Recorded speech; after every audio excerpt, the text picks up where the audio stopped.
Thank you for being with us tonight. An unthinkable tragedy has gripped Nova Scotia and the Maritimes, and the ripple effects are being felt right across this country tonight. There are still so many unanswered questions about the violent rampage that has claimed so many lives. But we want to share with you what we do know so far about what is now understood to be the worst mass shooting in modern Canadian history. It started late Saturday night when a gunman went on a shooting spree that went on for more than 12 hours, leaving what police say is in excess of 19 people dead at 16 crime scenes. The massacre stretched across a large swath of the province. It's almost unimaginable in scope. Nova Scotia RCMP responded to multiple 911 calls in Portapique and found a chaotic scene with several people dead and buildings on fire. Police say the suspect was involved in a serious criminal event in Shubenacadie, and by late Sunday morning, the suspect was stopped about 90 kilometers from Portapique in Enfield. That was a confrontation with police that ended in his death.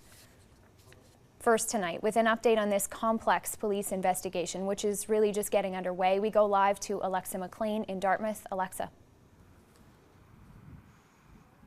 Thank you, Sarah. I'm standing outside of the Nova Scotia RCMP headquarters, where you can see the outpouring of support that has been funneling in all day in the shape of this memorial.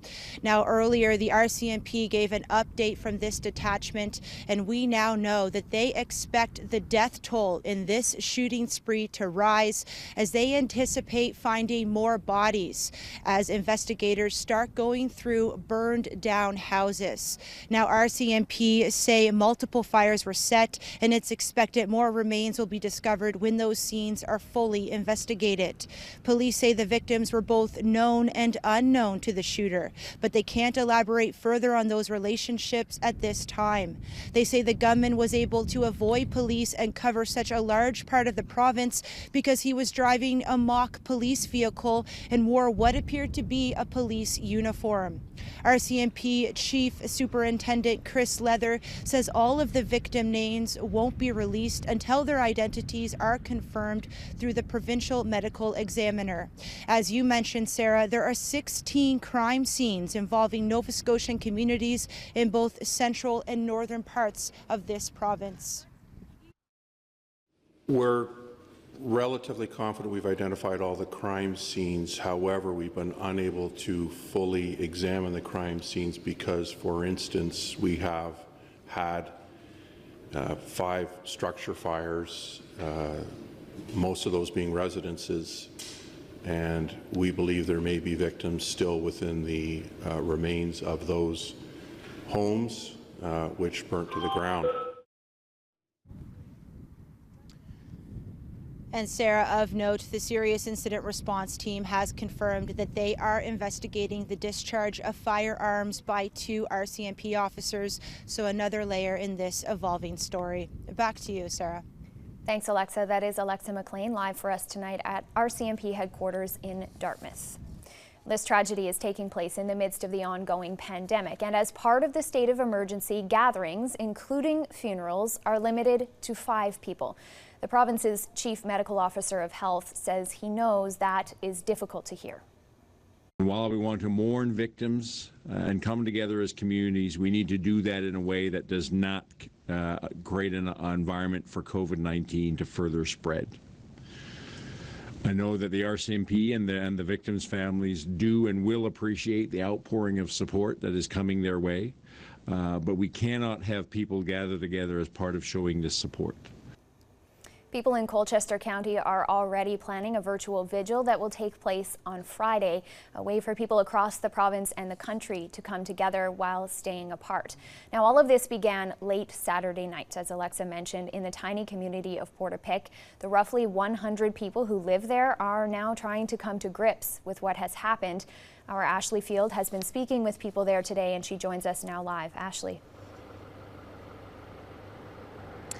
Yes, Sarah, that's right. I'm here at Portapique Beach Road, and this is really where everything started Saturday night when this shooting spree began. RCMP were originally called here where they found multiple fatalities. Of course, the investigation is now underway. The road behind me, Portapique Beach Road, is now blocked off. There's been a flurry of RCMP activity here all day long. And residents have been stopping by as well, walking by. Many of them have left some flowers, photos to honor the victims. Now, as I mentioned, I've been speaking with many people here who tell me this is very upsetting and hard to believe. And you don't have to go far to see markings of a community in mourning. Flags lowered to half-mast, a family placed hearts on trees lining their property for passers-by to see, and just down the road in Debert, a sign thanking RCMP with the message Colchester Strong. Now, most of the people I've met tell me they've lived here their entire lives. Everyone knows everyone, and so most people have a connection to either the shooter or the victims. Now, most did not want to appear on camera because they're still trying to process what happened, and as you can imagine, they're all extremely distraught. You don't see a lot of our neighbours, but in a time of need, they're there, and this is very upsetting. Hard to believe that something like this in this little community makes your heart ache. Can't even comprehend it, honestly. You know, the man that we just spoke to over there, you know, everybody is just, everybody knows everybody. They might not be their best friends, you know, they're just, you know, it's just one of those communities, but everybody knows everybody. And it's going to take a while, but we'll get it done, and we'll be just as great and as, you know, as proud a community as we ever were. Now, as mentioned, this is not the only community affected by this tragedy. It is widespread, 16 different crime scenes. I did go to Debert today and spoke with residents there who too are shaken up about this tragedy. One man in particular I spoke with, though, he wanted to remain anonymous, but he said that the shooter paid him a visit on Sunday morning, came onto his property. He saw him get out of the vehicle with a rifle and come to his door. He says he's not sure what spooked him, but he eventually left. He said he believes he was a target, and he says that he's happy to be alive today. Sarah? Absolutely stunning stories coming out of that part of the province today. Ashley, thank you so much. That is Ashley Field live tonight in Portapique. The Prime Minister began his daily briefing today talking about the shootings and about one of the victims, Constable Heidi Stevenson, the RCMP officer who was killed in the line of duty. He noted that rural communities have a special bond with the RCMP who serve them. Everyone knows a Mountie because they're everything from police officers to social workers to teen counselors. Now these communities are in mourning, and Canada is in mourning with them. Constable Stevenson was the first victim to be named in all of this, but as mentioned, there are many others whose lives have been cut short. Our team here has been working to piece together their stories. Elizabeth McSheffrey joins us now live in our Halifax studio with more on who they were. Elizabeth.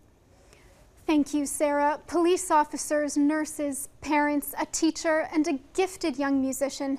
These are some of the bright, beloved Nova Scotians lost during the weekend's unthinkable massacre. And at a time when we're unable to grieve side by side, they're being remembered and celebrated online. She was a gifted violinist, and 17-year-old Emily Tuck shared her music as a way to entertain and encourage those told to stay at home during COVID-19. Emily's mother, Jolene Oliver, said to love poetry and books, and father, Aaron Tuck, remembered as a handyman with a gift for leatherwork. Just one of many families torn apart. The sad part is that they're all gone together, but in a way, because of how close they were, I'm glad that none of them are actually suffering for each other, because they would never be able to survive without each other. They were very close. At a time when we're praising nurses as heroes, two are being honored. Heather O'Brien and Kristen Beaton both worked for the Victorian Order of Nurses, which today described O'Brien as a wife, mother, and grandmother who shared her deep caring of others as a VON nurse for nearly 17 years. And Beaton, a continuing care worker, as a caring and compassionate member of the Victorian Order of Nurses team. Lisa McCulley taught grade 3 and 4. On Twitter, her Regional Center for Education says she was beloved by both her students and colleagues. A couple, both of whom were correctional officers, are among those killed. Sean McLeod worked at the Spring Hill Institution for more than 20 years, and Alana Jenkins at the Nova Institution for Women in Truro. Another couple, Greg and Jamie Blair, ran a natural gas and propane business near the area where the massacre took place. 54-year-old Gina Goulet was a 2-time cancer survivor from Shubenacadie and an avid recreational fisher. And the regional municipality of Durham says Dawn and Frank Madsen were longtime residents of their community. Dawn was a former long-term care worker. Constable Heidi Stevenson was the first casualty to be named in the tragedy. The 23-year member of the force was killed while responding to the chaos this weekend. She leaves behind her husband and 2 children. More victims will be named in the days to come, but RCMP Constable Chad Morrison will not be one of them. The 11-year veteran made it home from the hospital on Monday and was greeted warmly by his community in Enfield. He's healing from gunshot wounds in what is perhaps the one bit of good news to emerge from this tragedy. We'll be working hard this week to bring you more on the victims in celebration of who they were and how we'll remember them. In the meantime, if you have a photo or fond memory you'd like to share, you can reach out to us online or on social media at Global Halifax. Back to you, Sarah. Thanks so much, Elizabeth. That is Elizabeth McSheffrey live for us in our Halifax studio this evening. The man believed to be responsible for terrorizing rural Nova Scotia this weekend is 51-year-old Gabriel Wortman. Police say they don't believe he left a note, and for now, his motive remains a mystery. Ross Lord has been working to find out more about who he was. The gunman worked primarily at a denture clinic in Dartmouth, Nova Scotia, but he also rented a second clinic here in Halifax. The owner of this strip mall says Wortman ran this clinic for more than 20 years, paying his rent on time. He says recently he drove what appeared to be an old police car with no decals, but with reflective tape still visible. The Mounties have said the gunman used a mock-up version of an RCMP vehicle and a partial uniform. As investigators retrace his rampage and try to find out what motivated him, some who knew him say they can't believe it's the same man. Not in a million years. Not in a million years. Like I said, he was just, and it's cliche, right? I mean, you see this all the time when there's a murderer, you know, the neighbors say how quiet and friendly he was.